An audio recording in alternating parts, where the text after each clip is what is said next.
선미 언니, 요즘 길거리에 교통단속이 정말 많아진 것 같아요. 우리 어머니도 운전하시는데 걱정이 되더라고요. 맞아요, 지혜 씨. 지금이 바로 5대 반칙 운전 집중 단속 기간이거든요. 지금까지는 홍보 기간이었는데 2025년 9월부터는 본격적으로 단속에 들어간다고 해요. 아, 그래서 그렇게 많아진 거구나. 그런데 경찰관이 보이지 않는 곳에서도 단속한다던데 정말인가요? 네, 맞아요. 요즘은 암행 순찰차도 늘리고 무인 단속 장비도 많이 설치했어요. 특히 제주도에서 먼저 시행하고 있는 암행 순찰차 단속이 효과가 좋다고 해서 전국으로 확대하고 있거든요. 그럼 카메라가 보이지 않는 곳에서도 잡힐 수 있다는 말이네요? 그렇죠. 그래서 어르신들께는 평소에 안전운전 습관을 기르시라고 말씀드리고 있어요. 경찰이 보이든 안 보이든 항상 교통법규를 지키는 게 가장 안전하거든요. 그 5대 반칙 운전이라는 게 정확히 뭔가요? 저도 혹시 모르게 위반하고 있는 건 아닐까 걱정되거든요. 좋은 질문이에요. 첫 번째가 새치기 유턴이에요. 유턴할 때 순서를 지키지 않고 갑자기 끼어드는 거죠. 아, 저도 가끔 봐요. 길게 줄 서 있는데 맨 뒤에서 갑자기 앞으로 가서 유턴하는 차들 말이죠. 맞아요. 그런 행위가 바로 새치기 유턴이에요. 이거 단속되면 신호 위반은 승용차 기준 7만 원, 중앙선 침범은 9만 원이나 돼요. 사고라도 나면 형사처벌까지 받을 수 있고요. 어머, 생각보다 과태료가 많이 나오네요. 두 번째는 뭔가요? 꼬리 물기예요. 교차로에서 녹색불이 켜져 있어도 앞이 막혀 있으면 들어가면 안 되거든요. 그런데 무작정 들어갔다가 다른 방향 차량들을 방해하는 경우가 많아요. 아, 그거 정말 답답하죠.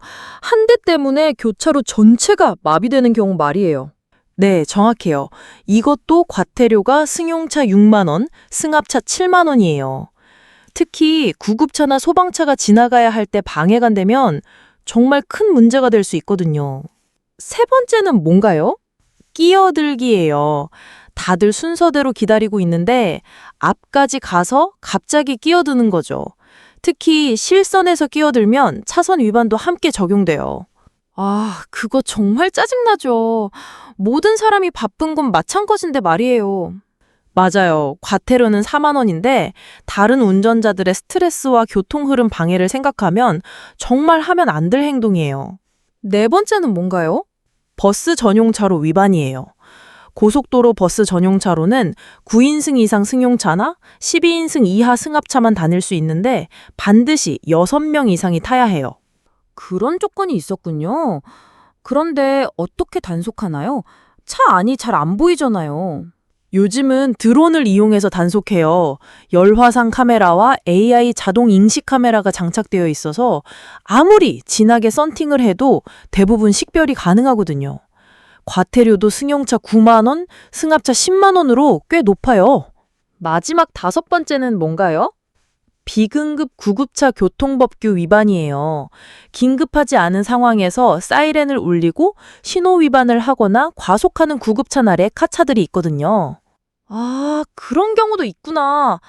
뒤에서 사이렌 소리가 들리면 당연히 비켜줘야 하는 줄 알았는데. 물론 진짜 응급 상황일 때는 비켜줘야죠. 하지만 가짜로 사이렌을 울리는 경우가 있어서 문제예요. 이런 차들은 난폭 운전으로 분류될 수 있고 그럼 면허정지 40일 이상, 심하면 1년 이하 징역 아니면 500만 원 이하 벌금까지 받을 수 있어요. 정말 심각하네요. 그럼 이런 차량을 발견하면 어떻게 해야 하나요? 사진이나 영상을 찍어서 국민신문고에 신고하시면 돼요. 다만 운전 중에는 위험하니까 안전한 곳에 정차한 후에 하시거나 동승자가 있을 때 부탁하세요. 그런데 또 다른 변화가 있다고 들었는데요. 아, 맞아요. 2025년 10월부터 고속도로에 장거리 전용 차로가 시범 도입돼요. 경부고속도로랑 수도권 제1외곽순환도로 일부 구간에서 먼저 시작해요.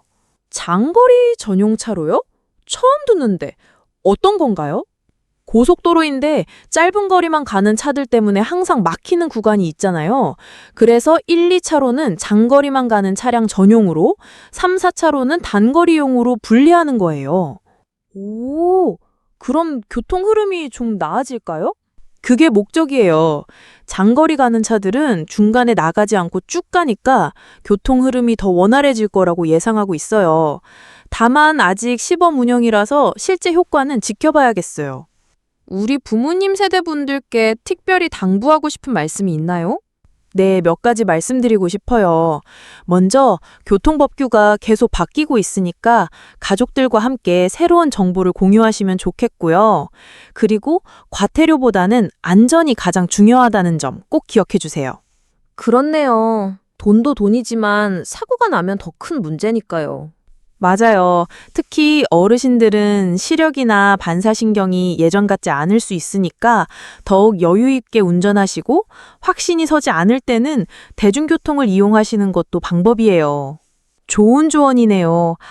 그리고 가족들도 어르신들의 운전 상황을 가끔 확인해 드리는 게 필요할 것 같아요. 네, 정말 중요한 말씀이에요.